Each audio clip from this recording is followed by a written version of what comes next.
I am Seraphina Washington. I am 68 years old, and for the last month I have been grieving my husband, Marcus. Last night, at what was supposed to be his memorial dinner, my daughter-in-law slid a fake will across the table. "Now that your husband is dead," she said, her voice devoid of any sympathy, "grieve, pack your bags, and never come back." My own son, my son Michael, just smiled and nodded. "The house was never really yours anyway, Mum." They thought I was just a broken old woman. They forgot I was the chairwoman of the board of Washington Holdings. I moved out of my home without a word. The next day I went to my private trust bank and activated the betrayal clause. Before I continue this story, please let me know where you are watching from in the comments below. Hit that like and subscribe button if you believe family betrayal is the deepest cut of all. Now back to the story. The house felt wrong the moment I stepped out of the car. This was the house Marcus and I had built from nothing. I had drawn the floor plans myself on a stack of napkins. He had hammered the nails. Now, just 1 month after his funeral, it felt cold. My son Michael and his wife Amber had insisted I come for a memorial dinner. I knew they weren't sentimental. Amber especially. She was a woman who measured life in carat sizes and square footage. But I went. For Marcus. I rang the bell, and after a long pause, Amber opened the heavy oak door I'd chosen 30 years ago. She was wearing a bright red silk dress, far too vibrant for a house in mourning. "Oh, you're here," she said, as if my arrival was an inconvenience. "We were wondering when you'd show up." She offered no hug, no kiss on the cheek. Behind her, I could see my son Michael. He was standing in the foyer fiddling with his cuffs, refusing to meet my eyes. "Hi, Mom," he mumbled. "Michael," I said, trying to keep the disappointment from my voice. "Grandma." A flash of life. My grandson Elijah rushed from the living room. He's 19, a second-year law student, and the only person in that house who inherited his grandfather's heart. He wrapped his arms around me in a tight hug. "Grandma, I'm so glad you came. I missed you." "I missed you too, baby." I held him tight, breathing in the smell of his cologne. "Elijah." Amber's voice snapped like a whip. "Don't bother your grandmother. Go and help with the plates, now." Elijah's face tightened. He looked like he wanted to say something to defend me, but he'd learned long ago that arguing with his mother was useless. He just squeezed my arm one more time. "It's good to see you, Grandma." He disappeared toward the kitchen. "Well, come in," Amber said, gesturing impatiently. I followed them into the dining room. The table was set with the wedding china, the china I had given them. Candles were lit, flowers were arranged. But my blood ran cold. They had only set 3 places: Michael, Amber, and Elijah. There was no chair, no plate, no glass for me. I stood there in the doorway, suddenly feeling like an intruder in the house I had built. Amber pretended to notice a small, fake gasp. "Oh, goodness! Silly me. I must have miscounted." She turned to Michael. "Honey, you didn't tell me your mother was actually coming. I just assumed." Michael just stared at his shoes. He wouldn't defend me. He wouldn't even look at me. "I'll get it, Grandma," Elijah said, rushing back into the room. His face was flushed with anger. He grabbed a chair from the living room, a plate from the kitchen, and angrily set a place for me at the head of the table. "There be," he said, glaring at his parents. "Thank you, sweetheart," I said, sitting down. I could feel Amber's cold stare on me. The trap had been set. I just didn't know what it was yet. The dinner was the most agonizing meal of my life. Amber chattered on about her plans to remodel the kitchen, my kitchen. She talked about new landscaping, about how the house finally needed a modern touch. Michael just drank. He finished his first glass of wine before the food was even served, and was well into his third by the time Amber cleared the salad plates. He was a weak man, my son. I had always known it. I just never knew how deep that weakness ran. Elijah was silent, his anger a tangible thing beside me. He barely ate, just pushed his food around his plate. Finally, Amber set down her fork. She looked at Michael, then at me. "Mum," she said, her voice suddenly slick with fake concern. "We're very worried about you, about your mental state." I put my own fork down. "My mental state is perfectly fine, Amber." "Is it?" she said, smiling. "Grief does terrible things to the mind. We've noticed you seem confused lately, forgetful." "I am not confused," I said, my voice as cold and steady as steel. "We think you are," Michael chimed in, his voice slurry from the wine. "You've been off since Dad." "Which brings us to this," Amber said. She reached beside her chair and pulled up a thick leather satchel. She pulled out a heavy stack of documents bound in blue and slid it across the mahogany table. It stopped right next to my salad plate. "We thought you should see this," she said. I looked at the cover page. "The Last Will and Testament of Marcus T. Washington." Michael spoke again, faster this time.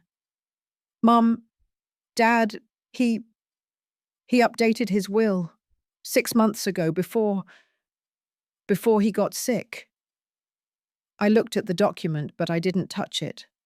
I knew what my will with Marcus said. We had an irrevocable family trust, forged in steel and signed 30 years ago. Our attorney, Lena Fry, had made sure it was airtight. "That's impossible, Michael," I said calmly. "Your father and I have the Washington Fry Trust. Everything is 50-50.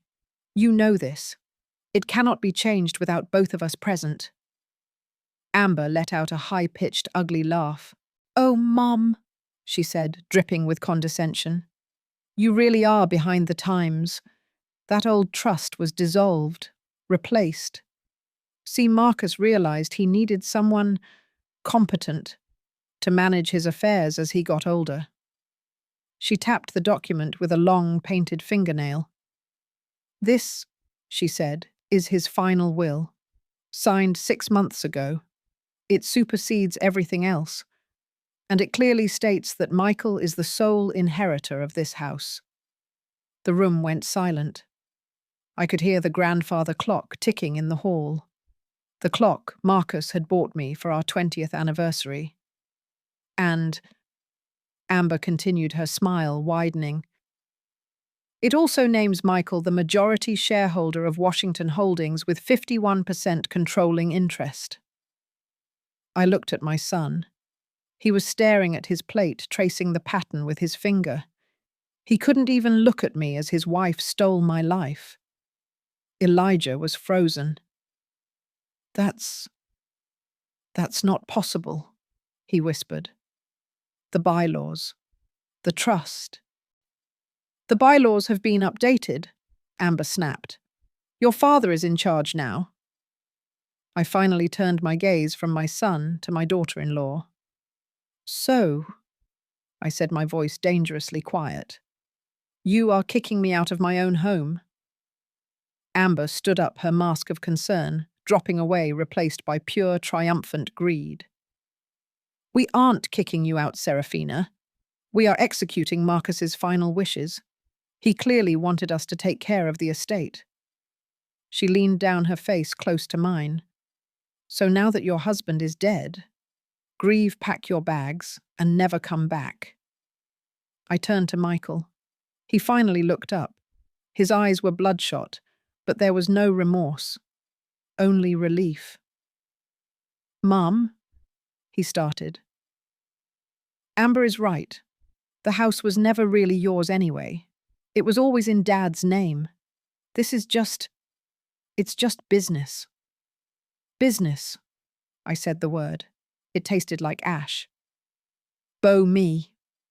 Elijah suddenly exploded, slamming his hands on the table. The wine glasses jumped. Are you crazy? This is Grandma's house. She built this company with Grandpa. You can't do this. Elijah, you be quiet, Amber shrieked. This is adult business. Go to your room. I'm 19 and I'm a law student and I know this is wrong. I said go. But I held up my hand. Silence.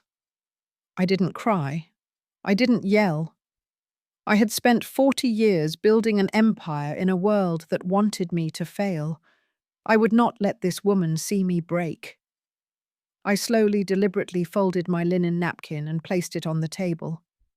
I stood up.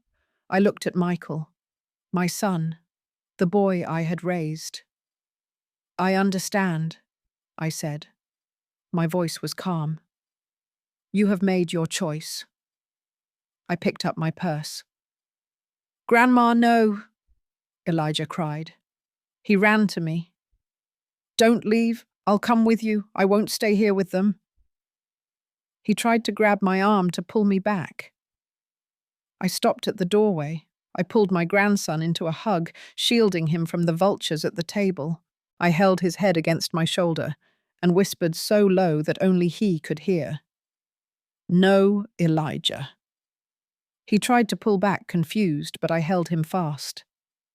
Your legacy is in this house. Your grandfather's legacy. You stay. You watch. You listen. You record everything. I felt him go still. He understood. Meet me at the old spot, I whispered. 8 a.m. Tomorrow. I let him go. I looked back at the table. Amber was smiling, sipping her wine. Michael was already pouring another glass, his hand shaking. I turned and walked out of the house I had built. I didn't look back. I left the trust building and walked 2 blocks to the Full Bean. It wasn't a fancy place, just a small brick-walled coffee shop that smelled like roasted coffee and old books. Marcus and I had been coming here for 30 years. We'd brought Elijah here every Saturday morning since he was 10, sitting in the back booth, quizzing him on his homework and teaching him about business. It was our old spot. He was already there, tucked into that same back booth. He looked exhausted. His eyes were red, his shoulders slumped. He hadn't slept. A laptop was open in front of him, but he was just staring at the screen. I slid into the booth across from him. He jumped, startled. Grandma, you're here. I'm here, baby. A waitress came over. The usual Mrs. Washington. Please, Denise. And a double espresso for him. He looks like he needs it. Elijah gave me a weak smile. You always know. I know you, I said, my voice softening. You're carrying the weight of the world, Elijah. You don't have to do it alone. He looked around the cafe, ensuring no one was listening. The place was mostly empty, just a few students typing on laptops. He reached into his backpack, pulled out a small silver USB drive, and slid it across the table. His hand was trembling. You were right, Grandma, he whispered. You were right about everything. I'm so sorry. I should have said something sooner. You are saying something now, I said, closing my hand around the drive. It was warm from his pocket. That's what matters. I didn't believe it, he said, his voice cracking. I heard them whispering. I saw them meeting with lawyers I didn't recognize, but I thought Dad wouldn't. I mean, it's you. Men like your father don't make decisions, Elijah. Weak men have decisions made for them. And Amber has been making his decisions for 20 years. Denise brought our coffees. Elijah wrapped both hands around the small espresso cup as if for warmth. "After you left last night," he said, "I waited until they went to sleep. Amber was celebrating. She opened a bottle of champagne. Dad just kept drinking." He shook his head, pushing the memory away. "I logged onto his computer. I know his passwords. He uses the same ones for everything. His birthday, my birthday. It's lazy." "It's arrogant," I corrected. "Arrogance and weakness. A dangerous combination. What did you find?" Elijah took a deep breath. "You were right. The will is a fake.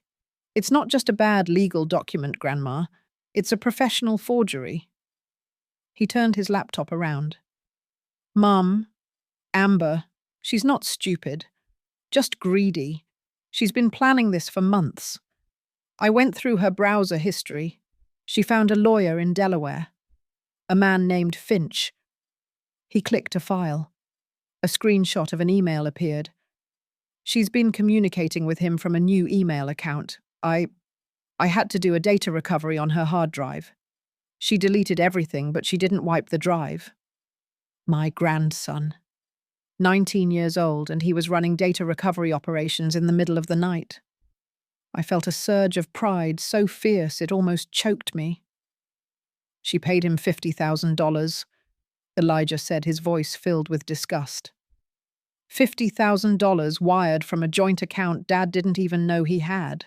This is the email confirming the final payment. And this..." He opened another file.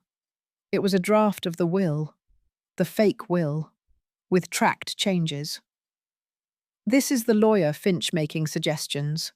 He's telling her how to phrase the clause about your diminished capacity.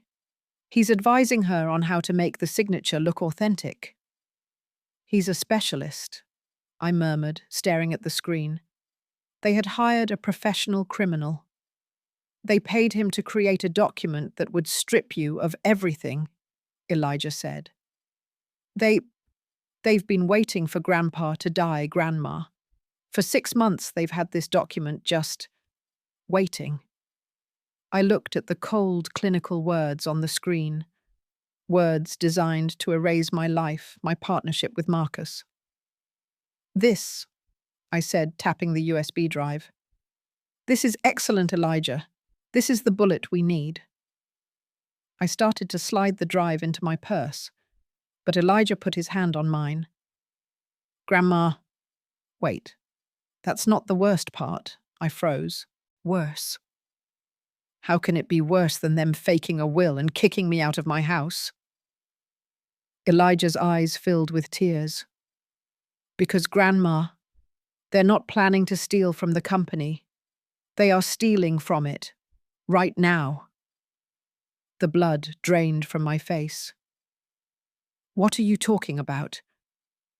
He turned the laptop back around and opened a spreadsheet. It was a list of properties, small properties, rental apartments, parcels of land, all assets of Washington Holdings. "I didn't understand at first," Elijah said, his voice low and fast. "I was looking through Dad's files and I found this folder labeled transfers. I thought it was old business. But the dates, they're all from the last 2 weeks. He pointed to a line item. "This duplex, on 14th Street. Remember you and Grandpa bought that in the 90s. "I remember. The tenants are wonderful. Dad sold it, last week, for cash, way under market value." My breath caught. He can't sell property without my signature. I'm the chairwoman."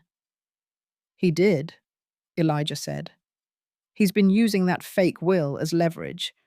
He's been telling the board members you're sick, that you've already signed over operational control. He's been moving small assets, things he thinks you won't notice immediately." "Where is the money going?" I demanded. Elijah clicked one more time. A corporate registration document appeared. A new LLC. AM Properties, I read aloud. Amber. Michael. Of course. Amber registered it 3 weeks ago, Elijah said. It's a shell corporation. They're liquidating small company assets, moving the cash into this new company, and planning to run, I finished for him. They're planning to gut Washington Holdings from the inside out and then leave me with the wreckage. Elijah nodded, his face pale. They've already moved over $500,000, Grandma. They're not just kicking you out. They're trying to destroy you. I sat back in the booth. The smell of coffee suddenly made me sick. They weren't just greedy. They were systematic. They weren't just opportunistic. They were predators. And they had underestimated me. I looked at my grandson, this brave, brilliant boy who had risked his own safety to bring me this evidence. I reached across the table and put my hand on his. Elijah. I said, my voice no longer shaking. It was cold. You didn't just save me. You saved your grandfather's legacy. What are we going to do? He asked. First, I said, sliding the USB drive into my purse. You are going to go back to that house. Elijah looked horrified. Grandma, no. I can't. Yes, you can, I said firmly. You are going to be my eyes and ears. They are arrogant. They think they've won. They won't even notice you. You go to class. You do your homework. And you listen. I need to know what they do next. But what are you going to do? I stood up, pulling my suit jacket straight. They've started a war, Elijah. I'm going to finish it. That night, the house echoed in a way it never had before. It was the sound of my son and his wife, celebrating my exile.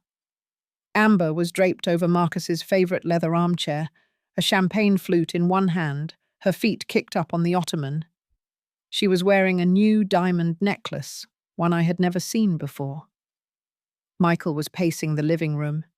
His tie loosened his face, pale. Stop pacing, Michael, Amber said, her voice sharp.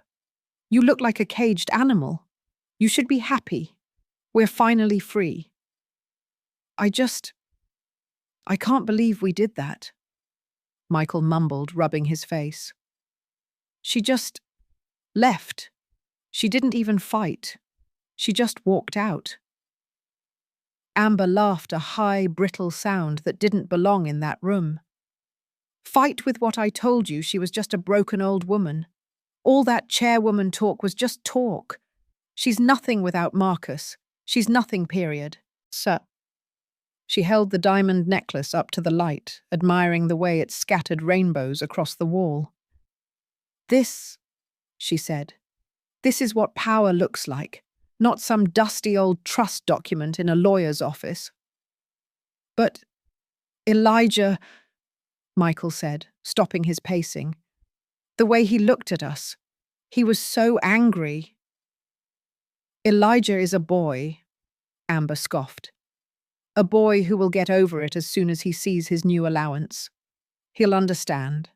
Now stop worrying and pour me another drink. We should celebrate our new home.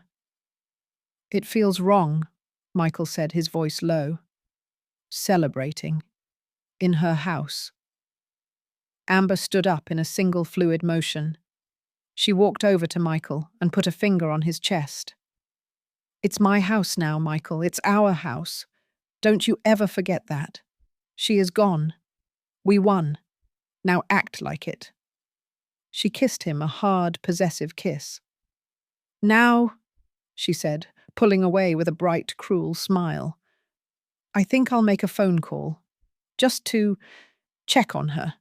Make sure she's settled. The phone rang on the bedside table of my suite at the Mayflower Hotel. I was sitting in a silk armchair sipping hot tea with Lena Fry beside me.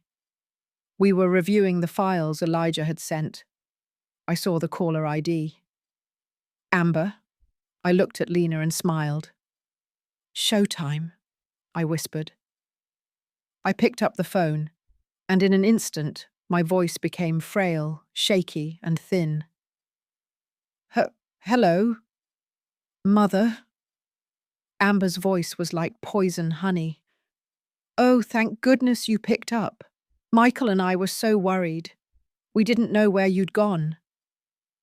Amber. I made my voice crack as if I was crying. Michael, where am I supposed to go? What am I supposed to do? I could hear Amber cover the phone, her muffled voice speaking to Michael. She's crying. It's pathetic. She came back on the line. I don't know, Mother. Did you find a motel? I hear the Econo Lodge on the highway has some very reasonable weekly rates. You should probably look into that. A motel, I said, letting a sob catch in my throat. But, Michael, son, please, don't do this. I have nothing. You took the house. Please don't take the company too. It's all I have left of your father. Amber let out a sigh, loud and theatrical. Listen, Sephi, she said, dropping the mother title.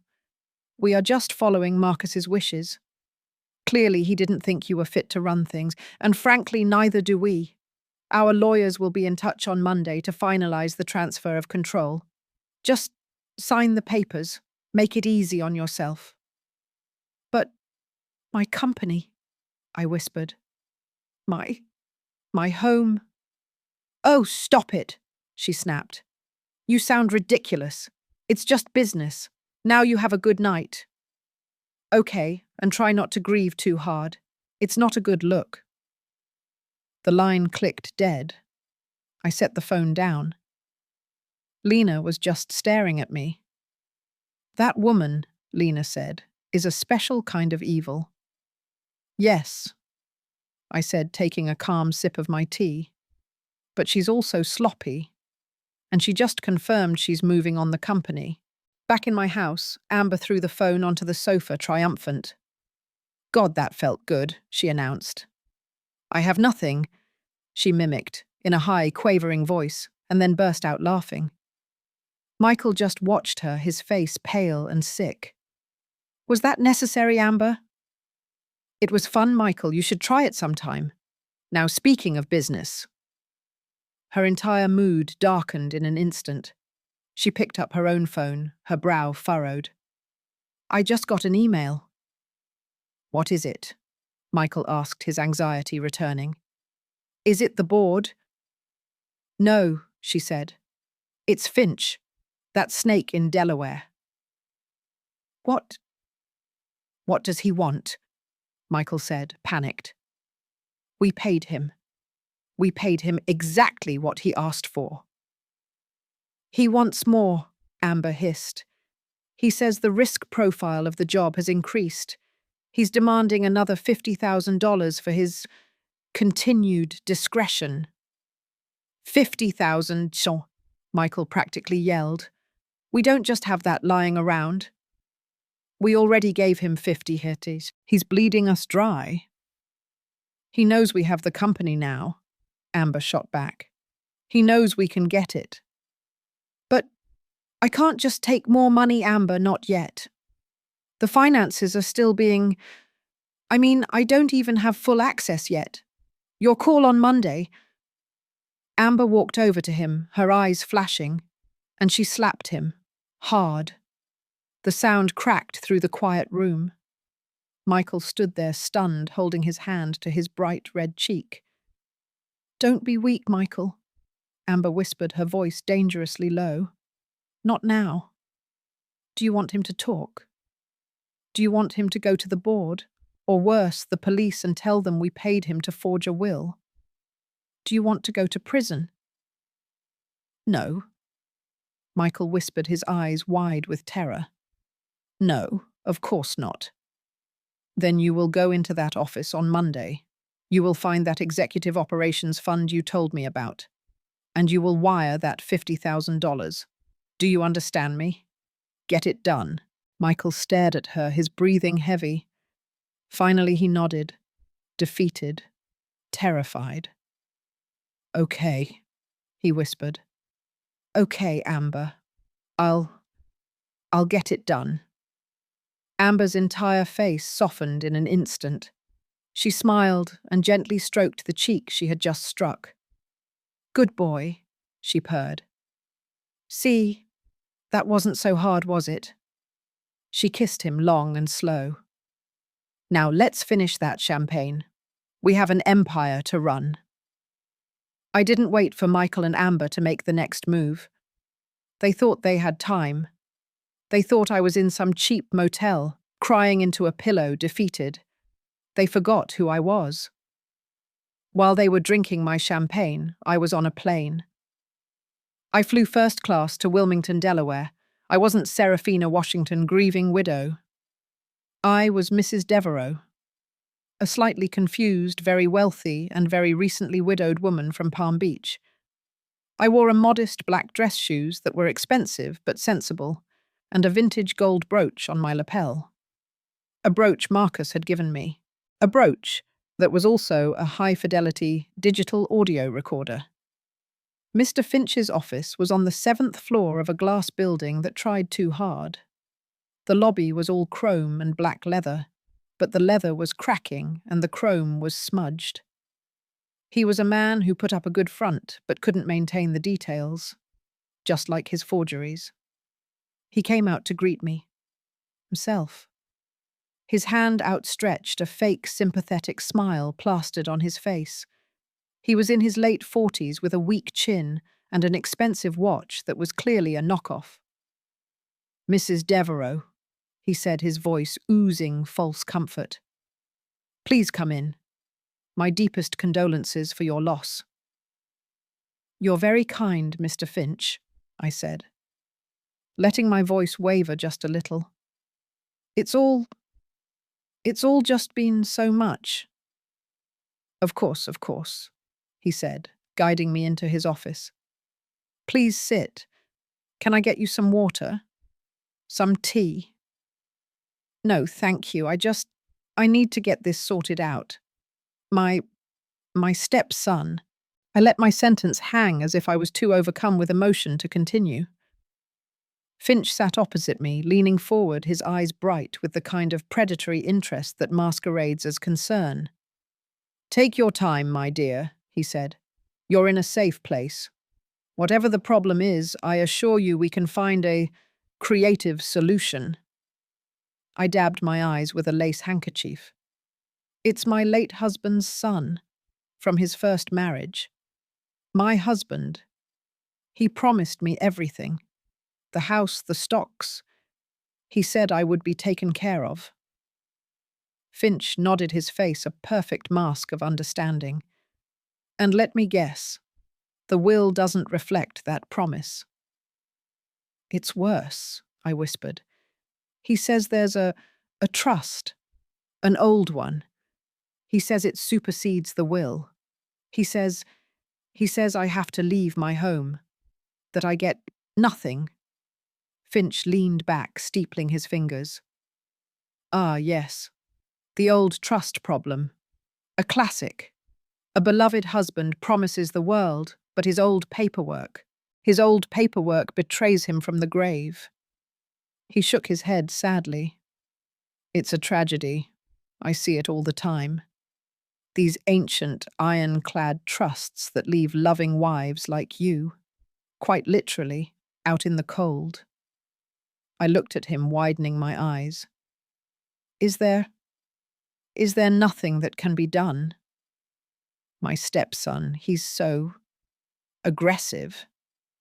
Finch smiled, a thin, reptilian smile.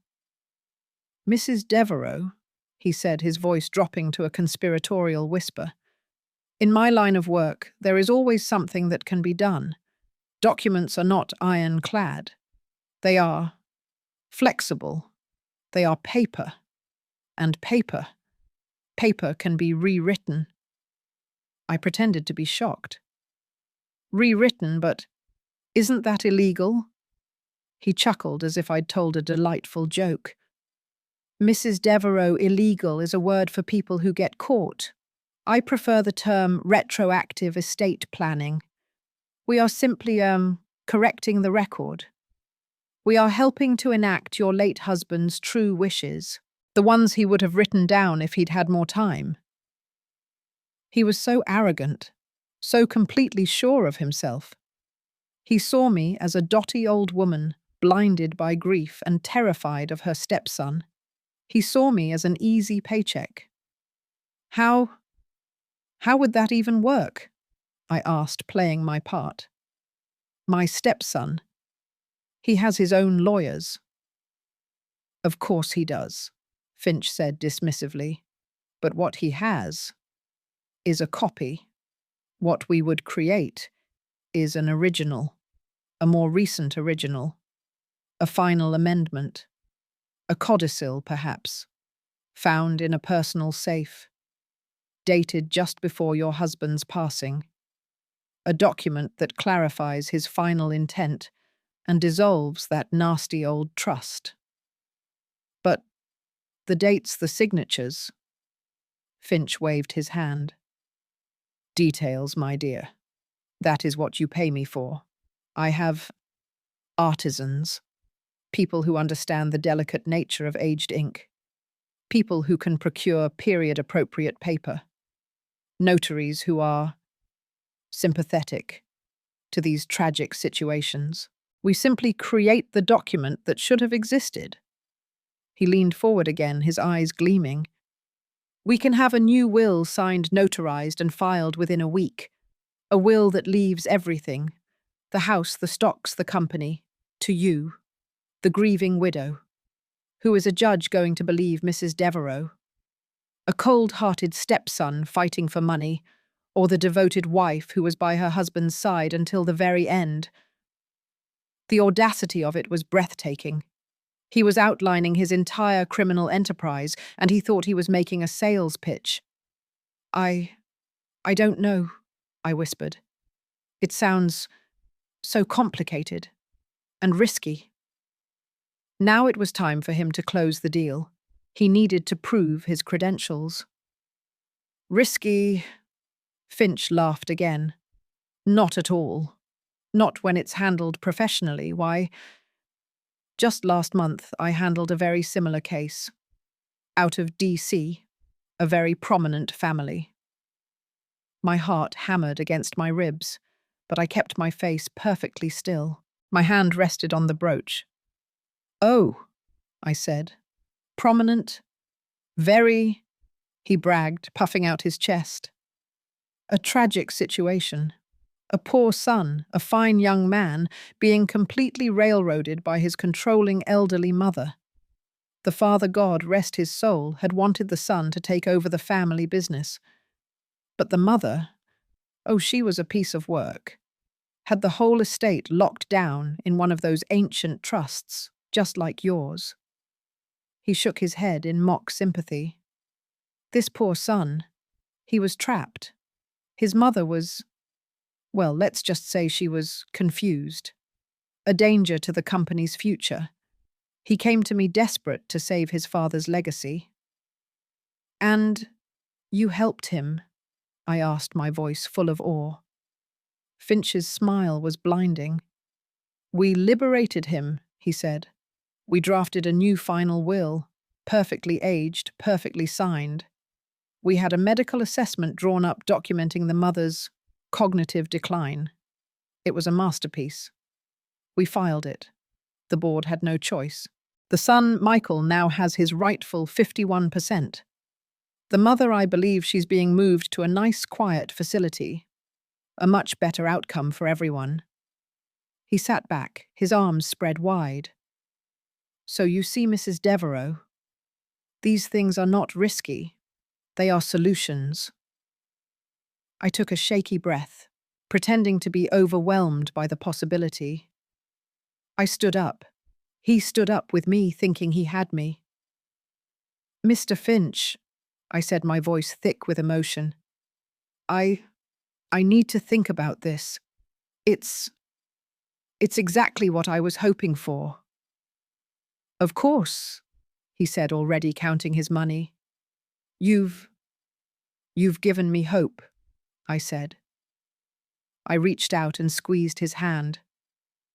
My hand, the hand of a confused old woman, was perfectly steady.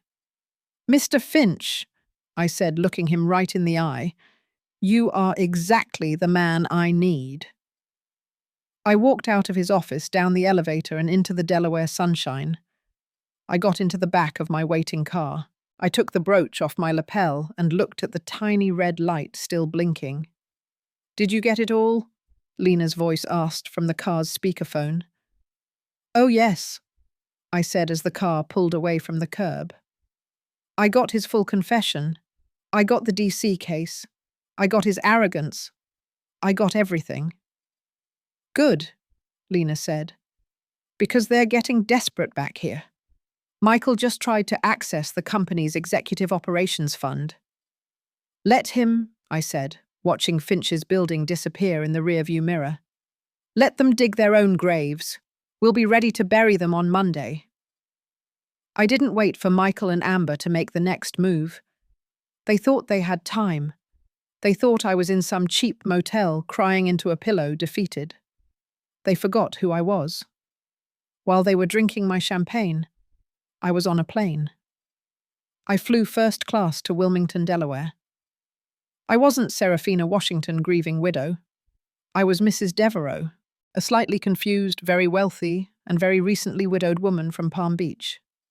I wore a modest black dress shoes that were expensive but sensible, and a vintage gold brooch on my lapel. A brooch Marcus had given me. A brooch that was also a high-fidelity digital audio recorder. Mr. Finch's office was on the 7th floor of a glass building that tried too hard. The lobby was all chrome and black leather, but the leather was cracking and the chrome was smudged. He was a man who put up a good front, but couldn't maintain the details. Just like his forgeries. He came out to greet me himself. His hand outstretched, a fake, sympathetic smile plastered on his face. He was in his late 40s, with a weak chin and an expensive watch that was clearly a knockoff. Mrs. Devereaux, he said, his voice oozing false comfort. Please come in. My deepest condolences for your loss. You're very kind, Mr. Finch, I said, letting my voice waver just a little. It's all just been so much. Of course, he said, guiding me into his office. Please sit. Can I get you some water? Some tea? No, thank you. I need to get this sorted out. My stepson. I let my sentence hang as if I was too overcome with emotion to continue. Finch sat opposite me, leaning forward, his eyes bright with the kind of predatory interest that masquerades as concern. Take your time, my dear, he said. You're in a safe place. Whatever the problem is, I assure you we can find a creative solution. I dabbed my eyes with a lace handkerchief. It's my late husband's son, from his first marriage. My husband. He promised me everything. The house, the stocks. He said I would be taken care of. Finch nodded his face, a perfect mask of understanding. And let me guess, the will doesn't reflect that promise. It's worse, I whispered. He says there's a trust, an old one. He says it supersedes the will. He says I have to leave my home, that I get nothing. Finch leaned back, steepling his fingers. Ah, yes. The old trust problem. A classic. A beloved husband promises the world, but his old paperwork betrays him from the grave. He shook his head sadly. It's a tragedy. I see it all the time. These ancient, iron-clad trusts that leave loving wives like you, quite literally, out in the cold. I looked at him, widening my eyes. Is there nothing that can be done? My stepson. He's so aggressive. Finch smiled, a thin reptilian smile. Mrs. Devereaux, he said, his voice dropping to a conspiratorial whisper. In my line of work, there is always something that can be done. Documents are not ironclad. They are flexible. They are paper. And paper can be rewritten. I pretended to be shocked. Rewritten? But isn't that illegal? He chuckled as if I'd told a delightful joke. Mrs. Devereaux, illegal is a word for people who get caught. I prefer the term retroactive estate planning. We are simply correcting the record. We are helping to enact your late husband's true wishes, the ones he would have written down if he'd had more time. He was so arrogant, so completely sure of himself. He saw me as a dotty old woman blinded by grief and terrified of her stepson. He saw me as an easy paycheck. How would that even work? I asked, playing my part. My stepson, he has his own lawyers. Of course he does, Finch said dismissively. But what he has is a copy. What we would create is an original, a more recent original, a final amendment, a codicil perhaps, found in a personal safe, dated just before your husband's passing. A document that clarifies his final intent and dissolves that nasty old trust. But the dates, the signatures, Finch waved his hand. Details, my dear. That is what you pay me for. I have artisans, people who understand the delicate nature of aged ink, people who can procure period-appropriate paper, notaries who are sympathetic to these tragic situations. We simply create the document that should have existed. He leaned forward again, his eyes gleaming. We can have a new will signed, notarized, and filed within a week.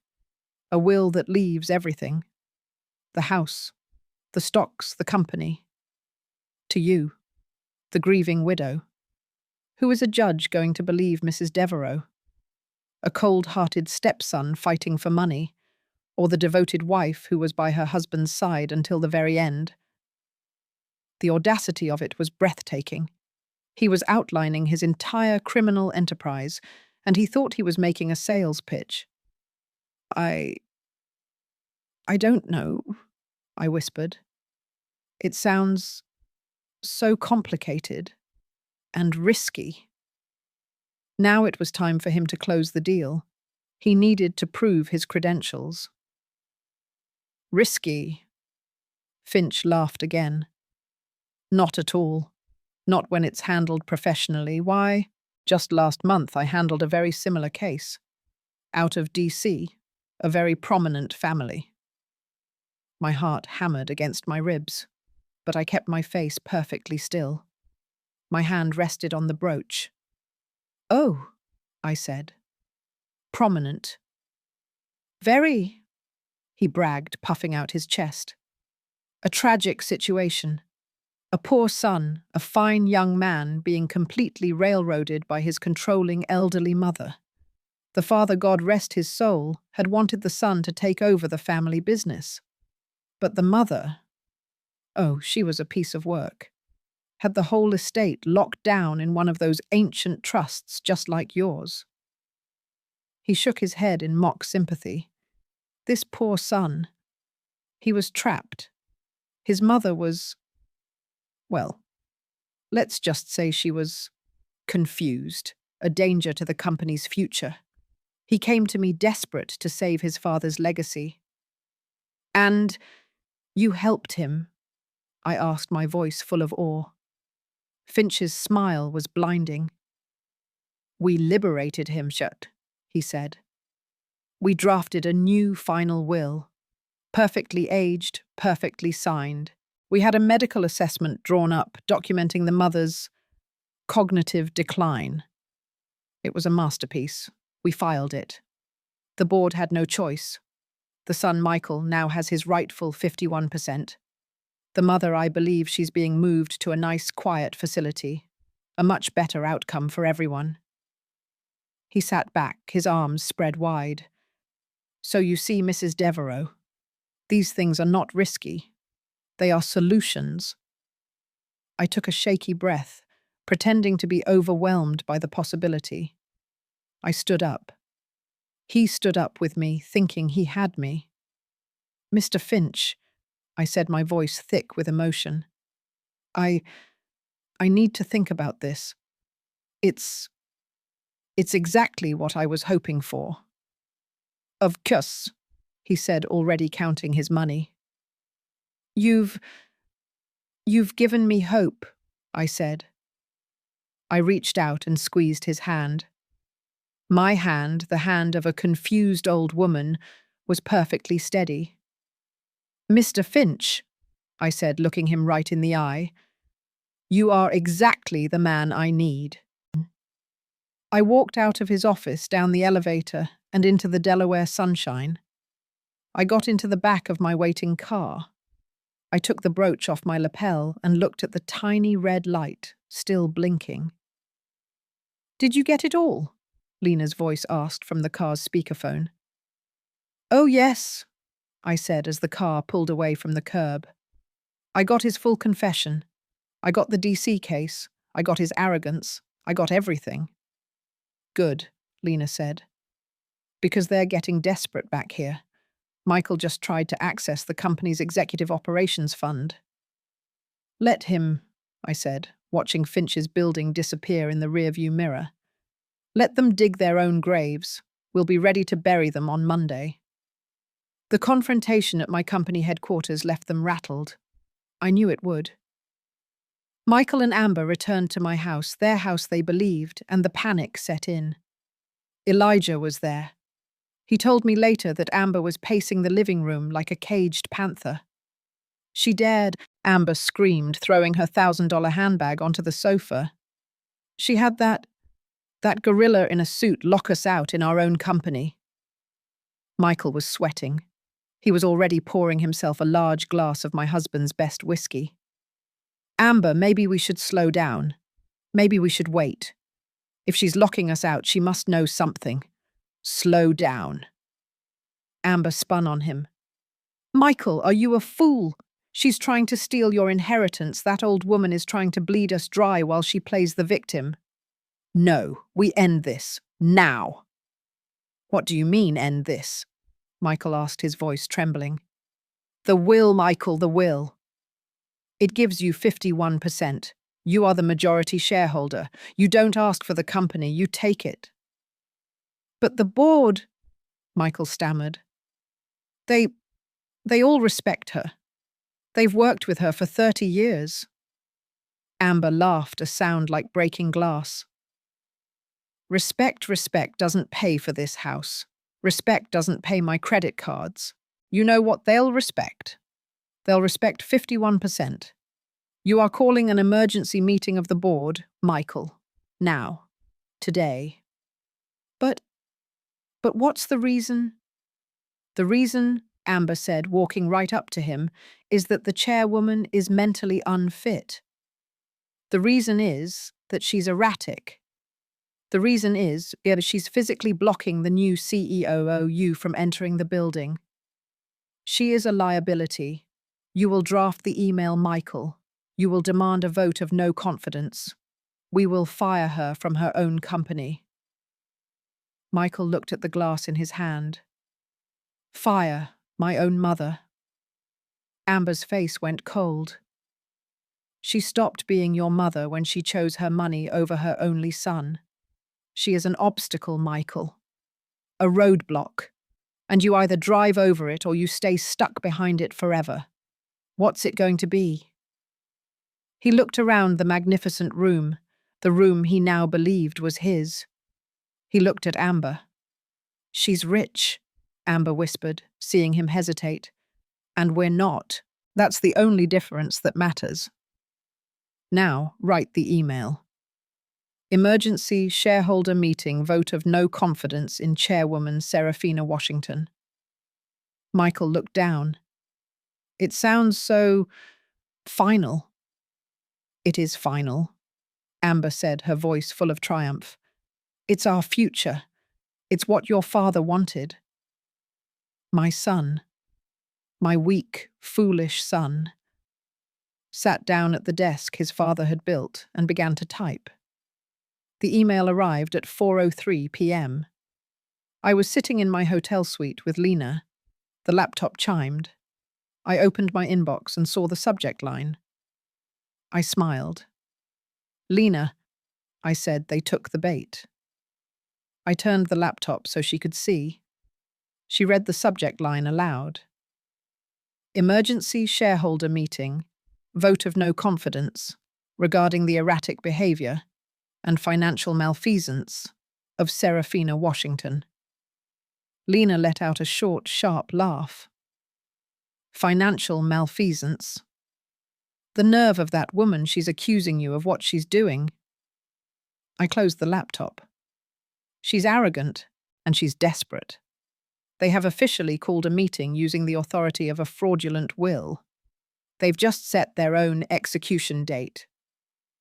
Monday at 10 a.m., Lena said, checking her calendar.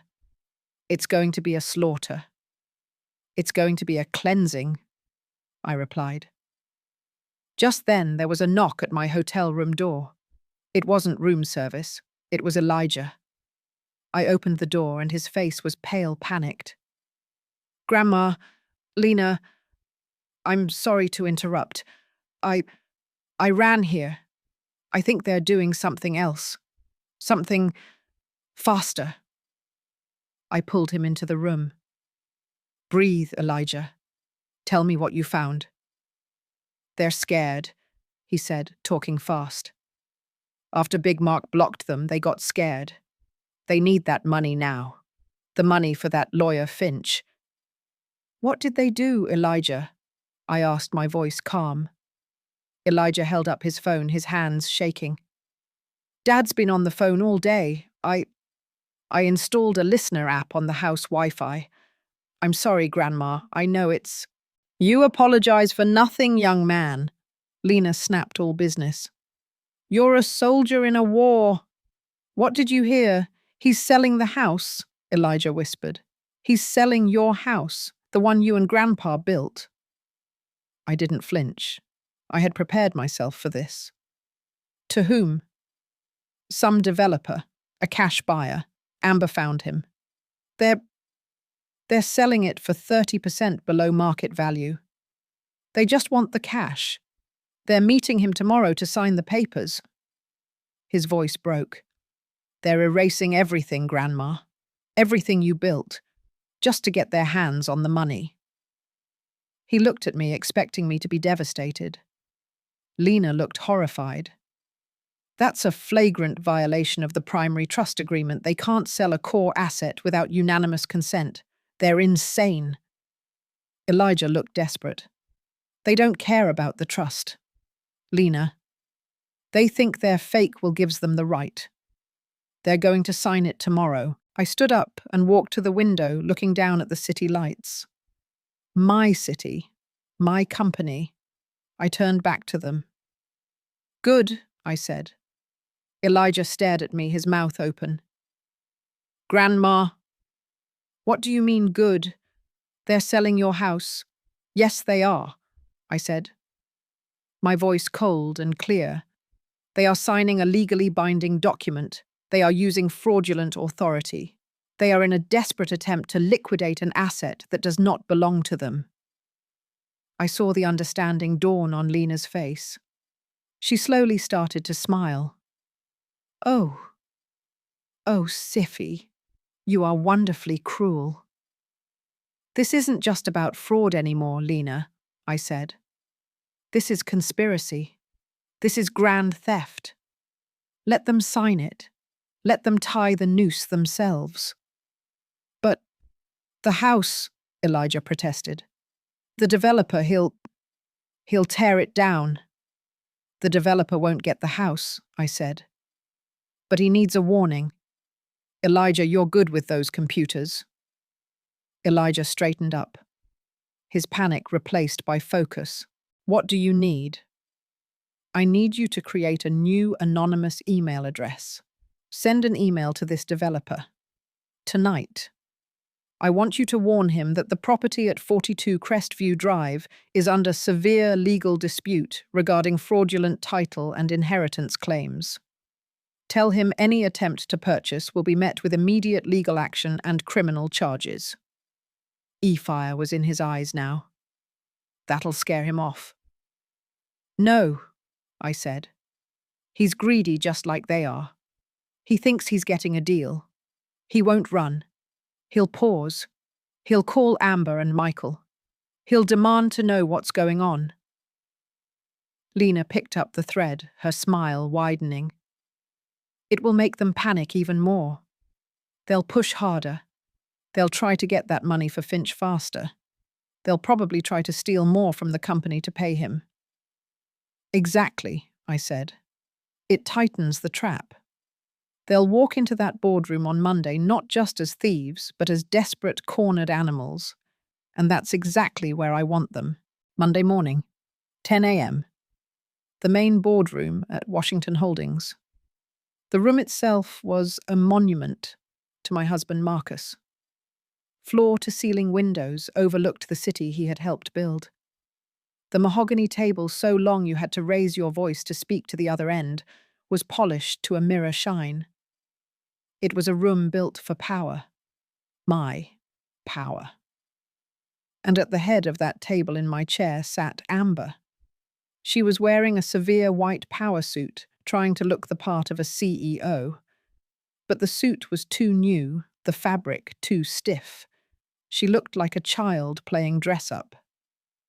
My son Michael sat beside her, not in his father's chair, but one chair down, subservient. He was pale, his hands visibly shaking as he shuffled papers he clearly didn't understand. They looked smug, arrogant. They truly believed they had won. The rest of the board members were there. David Sloan, our oldest partner, who had co-signed our first business loan in 1975. Dr. Evelyn Hayes, who ran the Community Foundation. Marcus and I poured our hearts into. Reverend Jones, who had officiated my wedding and my husband's funeral. These were not just board members. They were family, and they looked deeply, profoundly confused. Evelyn caught my eye as I paused outside the glass doors. She started to rise, but I held up a single finger. Wait. I wanted to watch them. I wanted to see the full display of their betrayal. Amber was checking her lipstick in a compact mirror. Michael was drinking water, his throat bobbing. They were radiating an offensive, pathetic level of confidence. They thought this was their coronation. They had no idea it was their execution. Amber looked at the clock. 10:01. She tapped her pen on a crystal water glass. The sound was sharp, demanding. Thank you all for coming on such short notice. She began her voice a high, reedy imitation of what she thought power sounded like. Michael and I appreciate you making the time. We know this is unconventional. She smiled a wide, predatory smile that didn't touch her eyes. As you all know, we've recently suffered a great loss.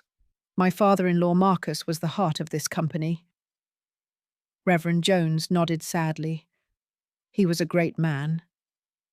Yes, he was, Amber agreed, the sympathy sliding off her like water off a duck. But in the wake of his passing, certain irregularities have come to our attention. I saw David Sloan lean forward, his brow furrowing. Irregularities.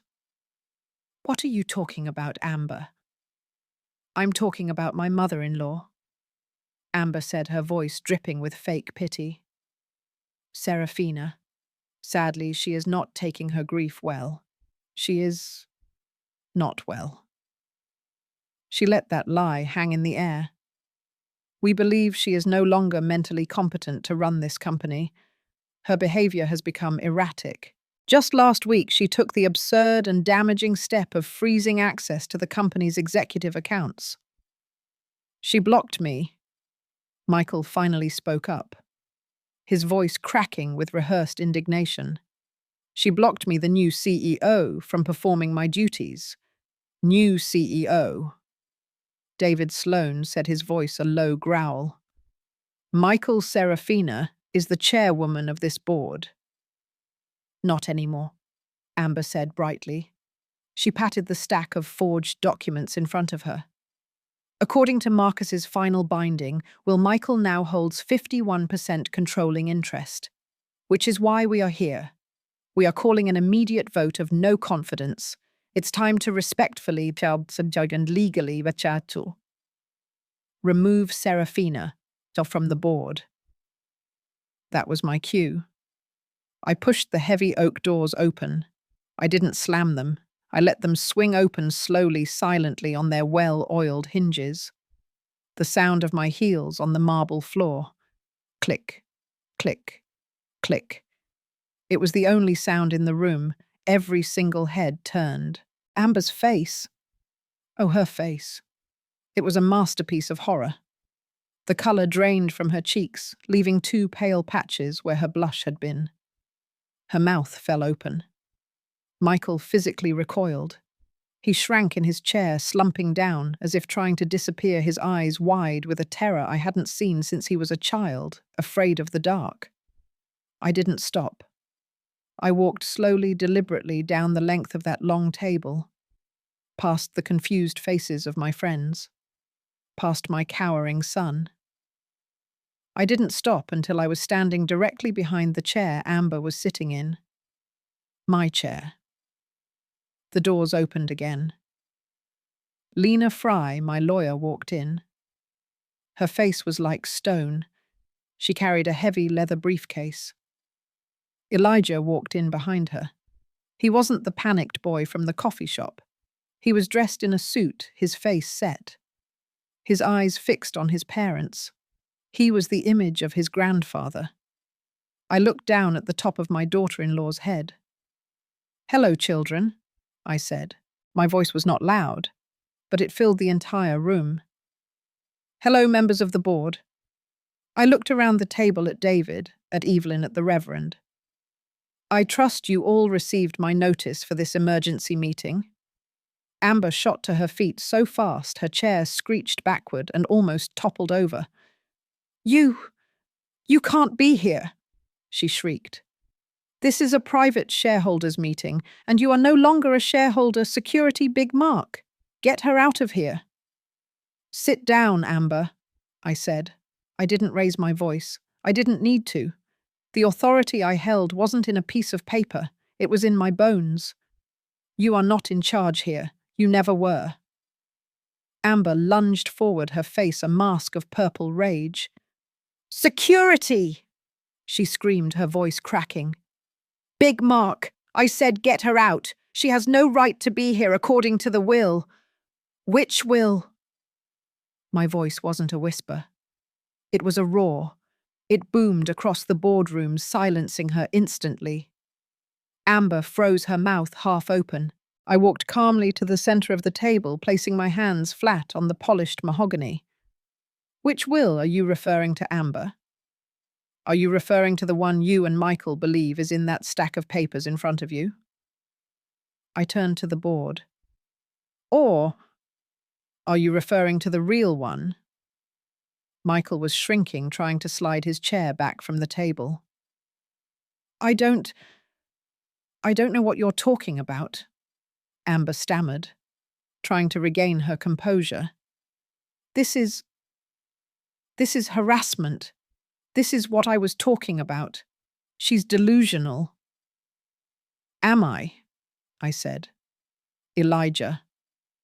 That was his cue. Elijah, who had been standing silently by the wall, stepped forward. He walked to the head of the table where the main presentation console was. He didn't look at his parents. He just plugged in his laptop. "Elijah, you get away from there." Michael yelped, finally finding his voice. "That's company property." "Elijah is acting on my authority, Michael. Sit down," I commanded. The large screens that lined the boardroom walls, usually reserved for quarterly reports and profit projections, flickered to life. And then the room was filled with the sound of a man's voice, a slick, arrogant, unfamiliar voice. "A tragic situation," A poor son, a fine young man, being completely railroaded by his controlling elderly mother.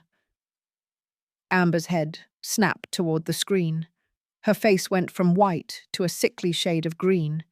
She knew that voice. This poor son, he was trapped. The voice continued smooth and conspiratorial. His mother was, well, let's just say she was confused, a danger to the company's future. He came to me desperate to save his father's legacy. What is this? David Sloane asked, his voice a low growl. That, I answered, is the voice of Mr. Finch, a specialist in retroactive estate planning from Delaware. I paid him a visit last week. The audio continued. We liberated him, Finch's voice bragged. We drafted a new final will, perfectly aged, perfectly signed. We had a medical assessment drawn up. The son, Michael, now has his rightful 51%. The mother, I believe she's being moved to a nice, quiet facility. The room was utterly silent. Reverend Jones had his hand over his mouth. Evelyn Hayes looked like she was going to be sick. Stop it, Amber whispered. Turn it off. This is illegal. You recorded him illegally. In Delaware, Mr. Finch, I said it only requires one party to consent to a recording, and I consented. The audio file faded. Elijah didn't miss a beat. The next slide appeared. It was a collection of bank statements, Amber's personal private bank statements. This, I continued, is where the $50,000 came from to pay Mr. Finch for his forgery. Not from Michael, from Amber. And where did she get that money? The screen zoomed in on a series of transactions.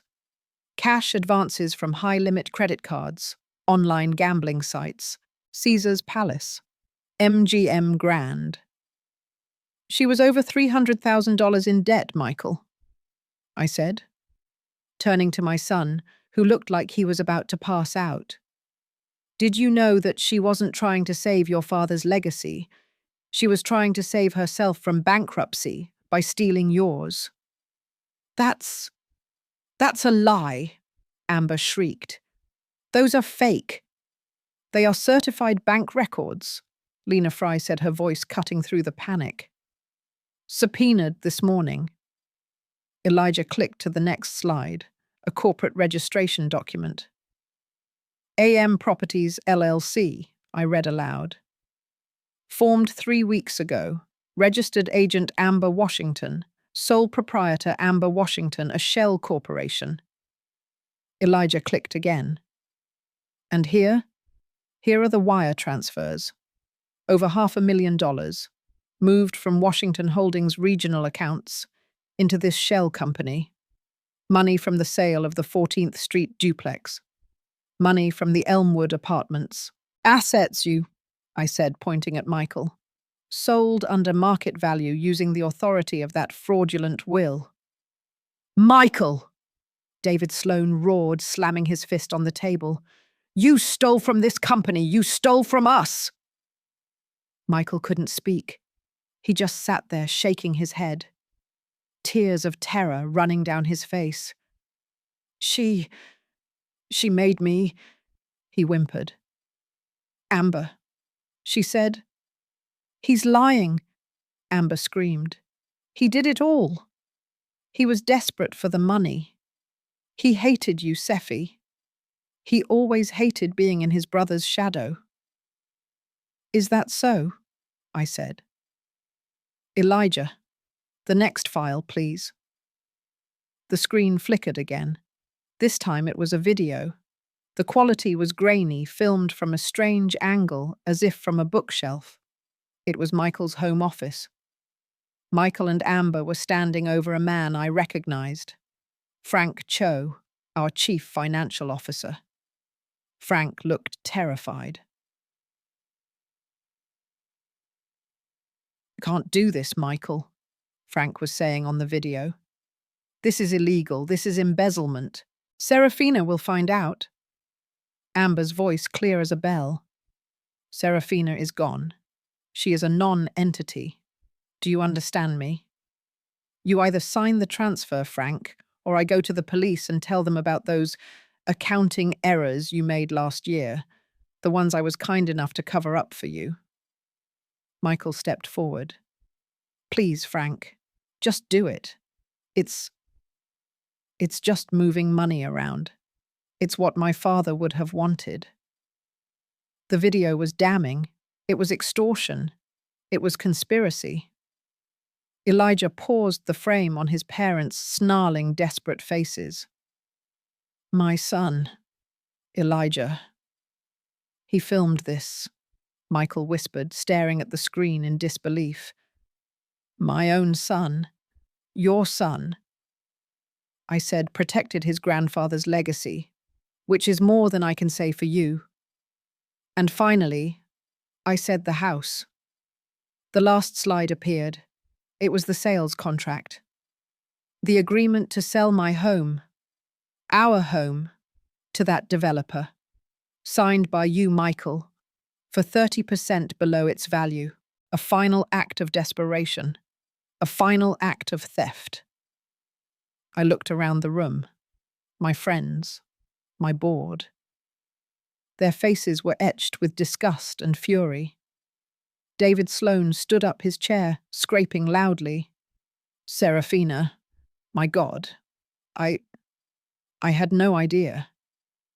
Evelyn Hayes was crying silently. Marcus, he would be so ashamed. Reverend Jones just looked at Michael. Son, how could you? Amber and Michael were trapped, white-faced, trembling, exposed. The air in the room was thick with their guilt. They had nowhere left to run. Amber's face was no longer pale. It was a dark, ugly shade of red. You recorded us, she shrieked, pointing a shaking finger at Elijah. In our own home, that's illegal. You can't use that. It's inadmissible. She turned to the board, desperate, trying to find an ally. This is an invasion of privacy. This is harassment. Frank Cho will deny it. He has to. We were just brainstorming. It was hypothetical. Michael was just making a low, wounded sound in his throat like a dying animal. He was staring at his son, Elijah, with a look of utter, profound betrayal. She recorded Mr. Finch. Amber tried again, her voice cracking. That's entrapment. We will sue you, Seraphina. We will sue you for everything you have. You will sue no one, Mrs. Washington. Lena Fry's voice cut through Amber's hysterics like a surgeon's scalpel. It wasn't loud, but it silenced the room. Lena stepped forward, placing her heavy leather briefcase on the table. She clicked it open. She didn't look at Amber or Michael. She addressed the board. Good morning, members of the board. My name is Lena Fry, co-founder of the Washington Fry Trust and lead counsel for Washington Holdings. Mrs. Washington, she nodded at me, asked me to be here today to clarify the unconventional legal situation you've been presented with. She spoke with the calm, terrifying precisions of a woman who had never lost a case. Let's address the documents Mr. and Mrs. Washington have been using to justify their actions. She pulled out a single sheet of paper. First, the will. The document Mr. Finch, who is currently being detained by authorities in Delaware, so kindly created. As of 9 a.m. this morning, my firm, in coordination with the Delaware State Bar, has filed charges. The will is a forgery. It is null, it is void, and it is the central exhibit in a federal fraud case. Amber let out a small, strangled sound. Second, Lena continued, Mr. and Mrs. Washington seem to be under the impression that this forgery gives them 51% controlling interest in this company. This is incorrect. Their power grab is based on a fundamental misunderstanding of the corporate structure Marcus Washington and Seraphina Washington created in 1978. She held up the thick, leather-bound trust document. The real one. This, she said, is the Washington Fry Irrevocable Family Trust, the only document that matters. It states very clearly that no changes to the inheritance or controlling shares can be made without the unanimous consent of both founders. But, Lena said, a small, cold smile playing on her lips. My partner Marcus was a brilliant man. He was a visionary, and he knew his son. She flipped to a bookmarked page. He knew Michael was weak, and he knew that one day Lena pointed a long, elegant finger directly at Amber, would try to pull exactly this. Which is why Marcus and Seraphina included Article 12, Section 4. We call it the betrayal clause. She looked up over the top of her reading glasses directly at Michael. May I read it for the record? She didn't wait for an answer. Her voice filled the room, cold and final as a judge's gavel. Article 12, Section 4. Any listed heir spouse of said heir or agent acting on their behalf who engages in any act of fraud, theft, embezzlement, or conspiracy, or who attempts to undermine the authority of the remaining founding partner, or who acts with malicious intent to cause financial or personal harm to Seraphina Washington or the company, shall be immediately and irrevocably disinherited. All rights, all titles, all shares, and all benefits are forfeited. Permanently. Lena closed the book. The sound of the heavy cover shutting was the loudest sound I had ever heard. What does that mean? Amber whispered. Lena looked at her as if she were something she'd found on the bottom of her shoe. It means, Mrs. Washington, that as of this morning, when you and your husband attempted to convene a fraudulent meeting to seize control of this company, Michael Washington was officially and permanently disowned. He is no longer an heir. He is no longer a board member. He is no longer a shareholder. He is nothing. Michael made a sound, a deep, agonizing gasp. He slid forward in his chair, his head hitting the mahogany table with a dull, heavy thud. He just sobbed. A broken, pathetic man. Oh, but I'm not finished, I said, my voice cutting through my son's weeping. All eyes snapped to me. Amber looked up, her face a mask of confusion and hate. You see, Lena, I said, that clause had a second part, didn't it? Article 12, Section 5. Lena smiled. My favorite part. The clause states, I said, walking toward my grandson, that all forfeited shares do not return to the company. They are, and I quote, to be automatically transferred in full to the next heir in succession, who has demonstrated loyalty and actively worked to protect the family legacy from such a threat. I stopped directly in front of Elijah. He was staring at me, his eyes wide, finally understanding. I put my hand on his shoulder. Congratulations, Elijah, I said, my voice ringing with pride. As of 10:05 a.m. this morning, you are the new 40% shareholder of Washington Holdings. No, Amber breathed. No. No. No. Elijah stood up. He was shaking. He looked at me, at Lena, and then at the board. He straightened his tie, his grandfather's tie. He looked powerful. Thank you, Grandma, he said, his voice strong. As a new member of this board, my first motion is to formally nominate Seraphina Washington to continue as CEO and chairwoman of Washington Holdings. All in favor, David Sloan said, his voice thick. Every hand in the room went up. And my second motion, Elijah said, looking at his parents, is to have these people removed. That won't be necessary, I said. Right on cue, the boardroom doors opened. Big Mark stood there, and beside him were two uniformed DC police officers. "Michael Washington, Amber Washington," the officer said, his voice holding no emotion. Amber finally screamed, a long, raw animal sound. "You are under arrest for conspiracy to commit fraud, grand larceny, and embezzlement." The officers moved forward.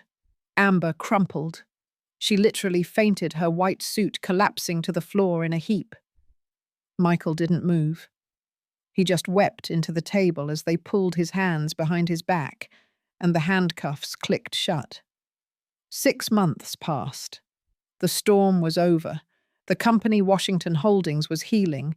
The scandal had been contained, and under my leadership with Lena and Elijah by my side, we had already recovered most of the stolen assets.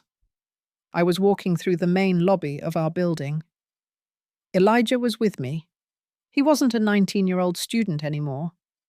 He was the vice chair of the board. He wore a dark grey suit that fit him perfectly. He no longer looked like a panicked boy. He looked like his grandfather. He looked like the future. We moved past employees who nodded at us with respect. Real respect. The kind you earn, not the kind you steal. "The final sentencing came down this morning," Elijah said, quietly, matching my stride. I just nodded, bracing myself. "Amber took the plea deal," he said, his voice flat, all business. 7 years in a federal facility. With the fraud and conspiracy charges, she'll serve at least 5. "And Mr. Finch?" I asked. "Disbarred," Elijah said. "He's facing his own federal charges in Delaware. Lena thinks he'll get at least 10 years for racketeering.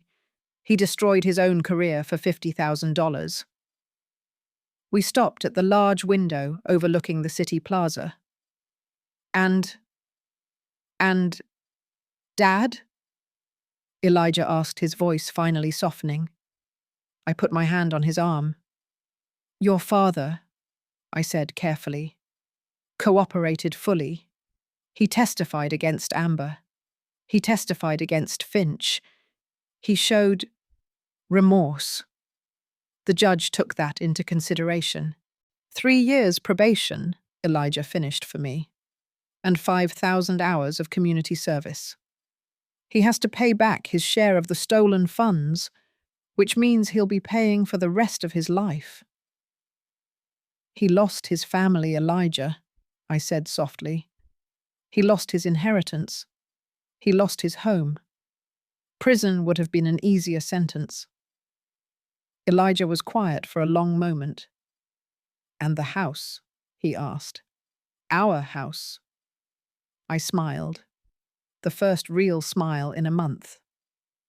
"Lena finalized the paperwork yesterday. The fraudulent sale to that developer was voided. The betrayal clause was executed. The house has been fully returned to the Washington Fry Trust. It's safe, baby. It's still ours." Later that day, Elijah and I stood in the CEO's office, Marcus's office, my office. The big leather chair sat behind the heavy mahogany desk. I hadn't sat in it since the meeting. I walked over to the window and looked down at the city Marcus and I had loved. I looked at the large portrait of him that hung on the wall. He was smiling.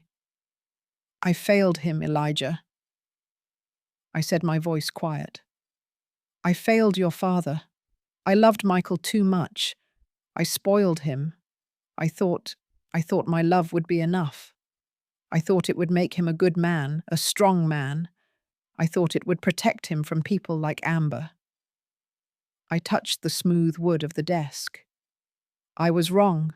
Your grandfather knew better. Marcus knew. He knew that a legacy, that a company, that a family has to be protected by rules, by law, not just by feelings." Elijah came and stood beside me. He was taller than me now. "You didn't fail Grandma," he said.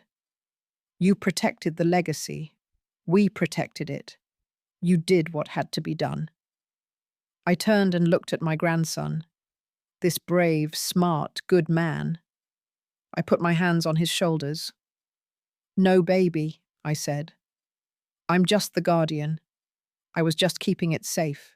For you. I gestured to the large chair behind the desk. This, I said, all of this. It's yours. You saved it. I will teach you everything I know. Everything Marcus and I built, every deal, every mistake, every victory. I will teach you all of it. I looked him right in the eye. But you will run it. You will run it your way. You've earned it. I looked out the window again at the city stretching out before us. I had to destroy my son to save my husband's company. I took away his inheritance and gave it all to my grandson. Was I right, or was I too cruel? Let me know what you think in the comments, and please subscribe for more stories. Here is the lesson we can learn from this story. This story teaches us a powerful lesson. Never mistake a woman's grief for weakness. Seraphina's son and daughter-in-law made a fatal mistake. They looked at a 68-year-old widow and saw an easy target. They saw a broken old woman they could push aside. They forgot who she was. They forgot she was the chairwoman, a founder, and a woman who had built an empire alongside her husband. They mistook her silence for surrender, but she was simply gathering her evidence. True power isn't about making the loudest noise in the room like Amber. It's about having the smartest plan. Seraphina and Marcus had a plan, years in the making, the betrayal clause. This story is a reminder that our greatest strength comes from our experience. We have survived everything life has thrown at us. We are not weak. We are not forgetful. We are strategic. And if you try to take what we have built, you will find out just how powerful a matriarch's legacy truly is. They thought they were closing her chapter, but she was the one holding the pen. Let me know what you think. Was I right to take everything from my son and give it to my grandson? Or was I too cruel